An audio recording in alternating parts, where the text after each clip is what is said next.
Hey everyone, welcome back to another video. My name is Emma LaFave, and today I'm going to take you through a step-by-step process of how I would paint a painting based off of a photo. So let's jump right into it.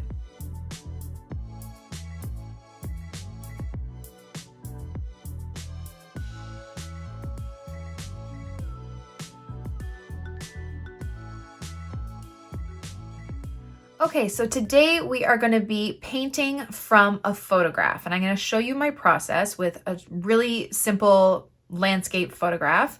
And to do this, I am painting on Etchr's cold press watercolor paper with my Winsor Newton professional watercolor paints. I also have it taped down with some painter's tape I just got from the dollar store. I just reused it from another project.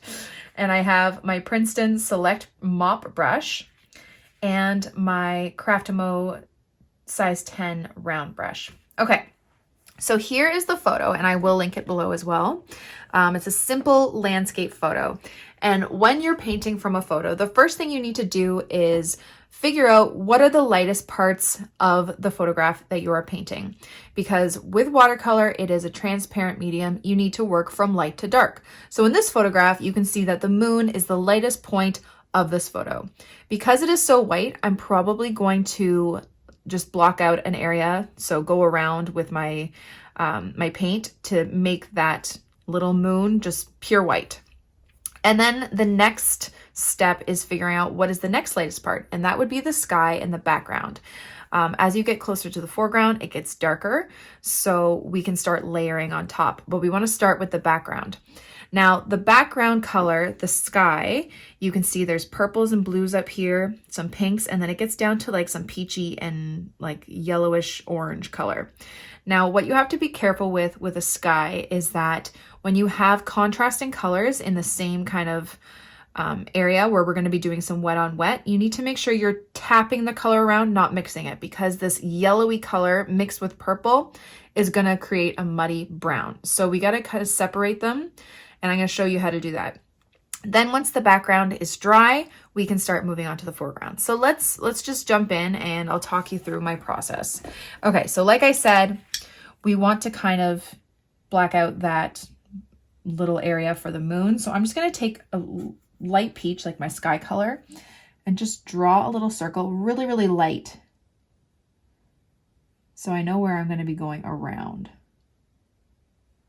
You could always use masking fluid as well if you have it, but if you don't worry about it. Now I'm just going to add some water to my brush and just go around it so we don't have like a sharp line there.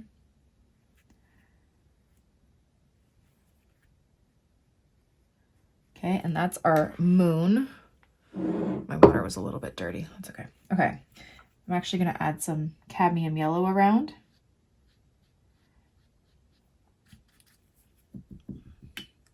And now we can start doing the wet on wet background. So I'm just going to add some clean water to my background. I'm going to actually draw kind of where those blue mountains are going to be, so we can go around that area. Now you can layer like those blue mountains in the foreground. You could layer them on the background sky, but the reason why I'm not doing that is because the background sky closer to the skyline where the mountains are is an orangey color, and orange and blue are contrasting colors. I'm going to use my mop brush. And if you layered on top, you could get like a muddy brown. So I just want to avoid that. And I'm using my mop brush so I can get a nice even sheen of water. Okay, because we're going to be doing some wet on wet. Okay, now we're going to tap in the sky color. So I'm going to start with some yellow, kind of closer to the sunset area.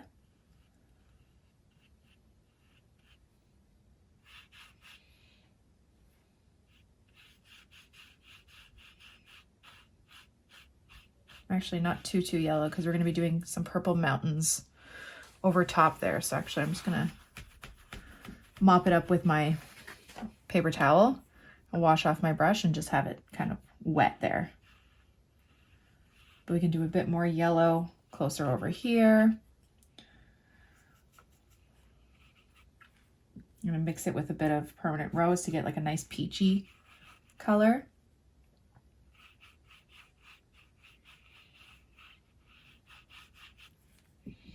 I'm gonna get some Opera Rose, which is this nice bright, bright pink.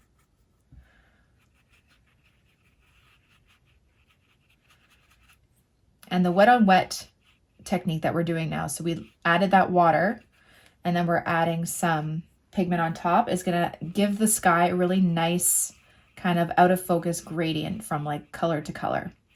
So like I was saying, the sky at the top is purple and then down here it's more yellow. Purple and yellow are contrasting colors. You mix them together, they could turn brown. So what I'm doing is I'm doing a gradient sky from purple into pink. So purple and pink mix well together. And then I'm leaving any purple out of that middle. And then the pink is going to mix with the yellow because those mix well together, avoiding that purple and yellow mix.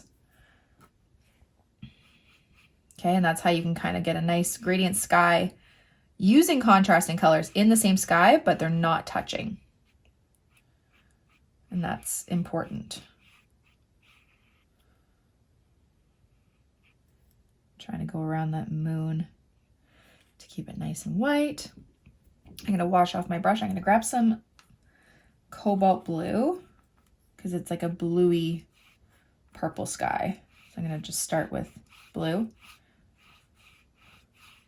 And then I can add a little bit of purple in there.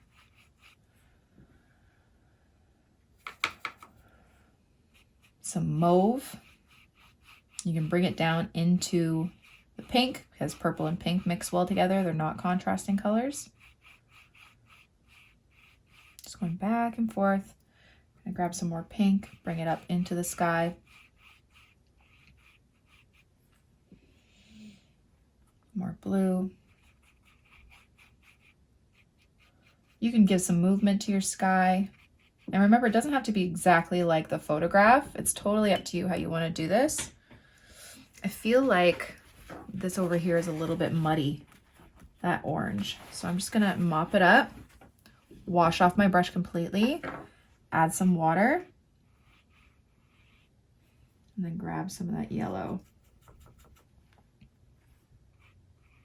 to make it a bit brighter.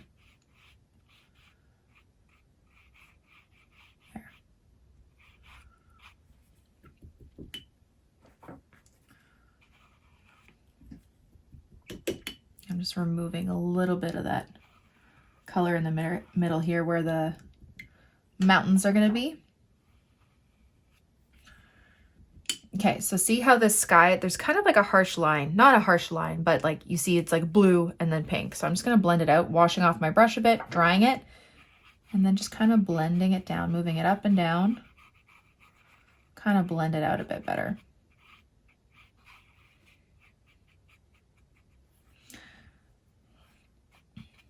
Gonna add a little bit more pink. Just want to brighten up the sky a bit.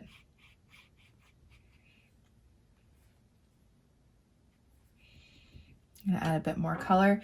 Also remember that watercolor dries lighter. So you might want to add more pigment later. You could do another layer if you wanted to make it darker, or you could just try and add more pigment like I'm doing right now because I don't want to do another layer. Just to get it really nice and bright.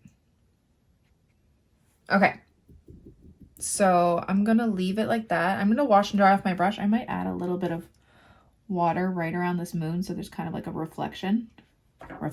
Well, yeah, kind of like a reflection off the moon. It's a bit lighter.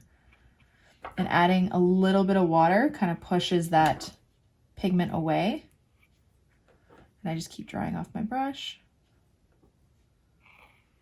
Like that. Okay, so we're gonna let that fully dry and then we will come back.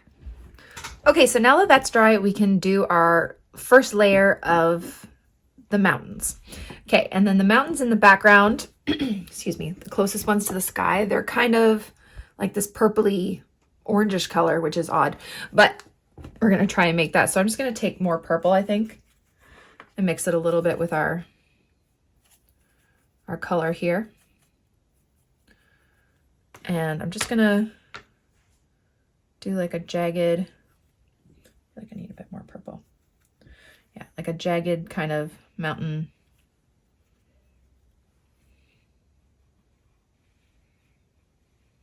Shape. Like that. There we go. Add a bit more purple to it.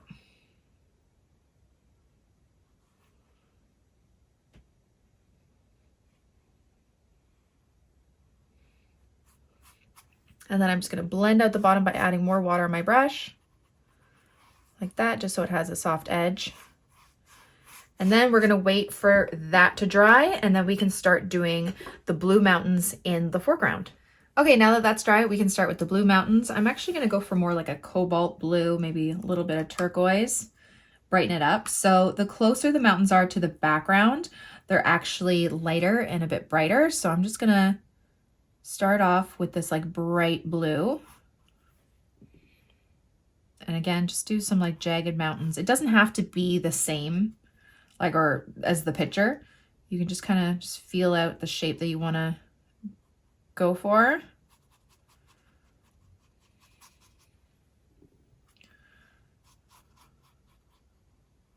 Okay, and any mountain in the front, in the foreground, in front of this, on top of this, will be darker in pigment. So you can add more pigment to your brush, or you can even make it a darker shade. Just gonna add more pigment here. I want it a nice bright blue, and then the mountains in the foreground are gonna be a bit more of a duller, darker blue.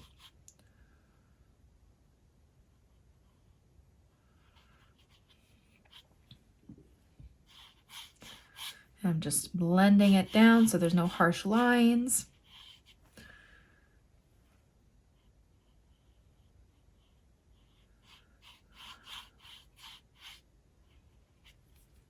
All right, wait for that to dry. Okay, now that's dry, we can add another layer. So I'm gonna add a bit more turquoise and then this like Payne's gray, so it's a bit darker for our next layer here. And just, you can even go in front, like above a little bit. Oops, it's too dark.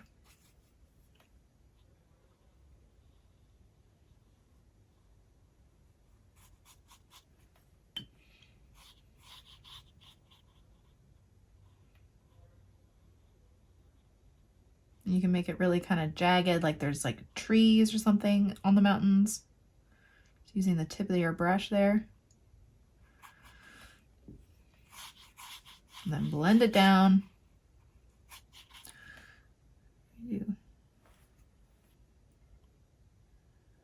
Like there's little trees or something. I'm just blending it all the way down.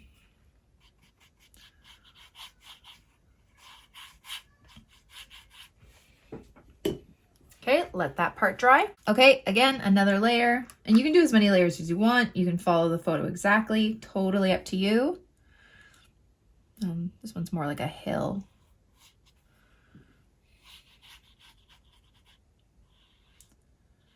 And see, just by adding another layer, you don't even have to add like a super dark pigment on top, but because you have that layer underneath that's already dark, automatically adding another layer of color will just make the next layer darker. Again, trying to make it a little bit jagged so it looks like there's like a tree line almost. Just with the tip of my brush. And you can add a little bit like more lines in there or something if you want to add a little bit of texture on the mountain.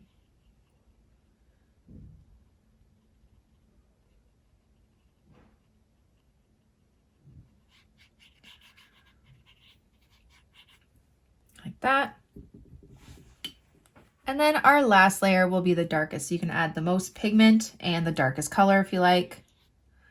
And it's just in the foreground. So our steps when working through a photograph, you're working light to dark. So pick out all the light areas. Start with an easy landscape photo. I would not suggest going into something really, really detailed because it's definitely a lot harder. But yeah, work light to dark. Really take notice of your colors. This is why color theory is such a good idea or like a skill to have, just knowing those things, because remember that purple in the sky and the yellow, if you mix them together, it could be muddy. So just knowing how to keep them separate is always really good. And yeah, just honestly, you just have to experiment and just try different things, but that's about it. So let's take off the tape and see how this looks.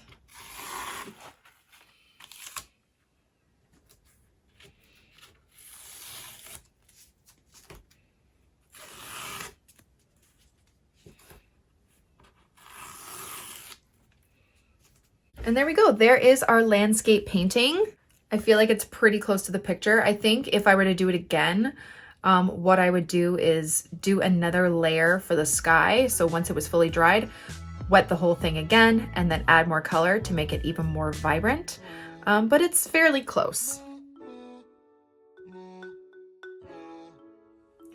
Thank you all so much for watching my video. I really hope you liked it and I hope you learned something. Don't forget to subscribe to this channel and follow me on Instagram for even more. Have a great day, guys. Bye.